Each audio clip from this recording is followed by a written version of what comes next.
LEGO Ideas has been on a weird contest roll recently where we have a contest where we'll get our first Yu-Gi-Oh set, which is from LEGO Ideas.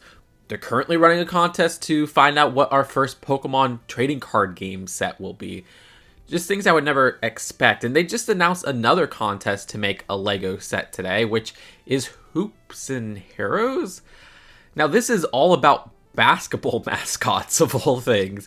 You'd think a basketball set would maybe try to capture a specific moment in basketball history, but this one is focused just on the mascots. You know, those goofy, often furry, costumed characters, and they want you to make a brick-built version capturing a scene of one of these characters.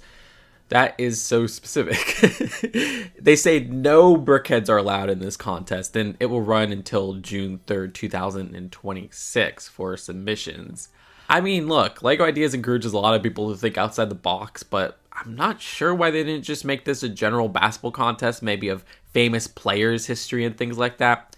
I mean, we know that LEGO has no problem with controversial players becoming LEGO sets, and tons of people want a redo of the NBA line that we got in the early 2000s, where you had these iconic players as minifigures for the first time. So I don't know why they didn't just go with something like that. Instead, we're focusing on the mascots, which feels a lot more limited, and it's going to be very weird to see these mascots as brick-built characters, especially ones that aren't brickheads. Like, I'm just thinking of the brick-built Nike Dunk set, which came with a very strange-looking humanoid build. Like, I don't think that worked too well. I did a whole review of that, and I just kind of wish that was like another minifigure set. But then again, we do get Nike Dunk minifigure sets, which are our only LEGO basketball sets currently on the market right now. And those have been getting kind of repetitive as well. So I don't know. I'm not a sports person, but I do love the old basketball sets back in the day. And if they were to recreate like a court or something like that, I'd totally be interested in buying it. But to hyper focus on a brick-built mascot, this doesn't sound like it's for me. At the end of the day, maybe we'll get a cool minifigure or something also included with the brick build, but there's no promises. They say that it must be 1,000 pieces max, so there is a limit to this, so it won't be something super, super big.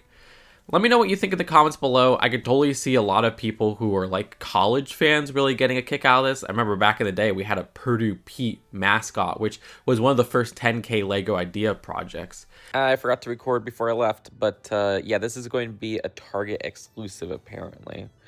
Subscribe here for more LEGO news and commentary. Let me know what you think of this interesting LEGO ideas contest in the comments below. Peace out. Bye.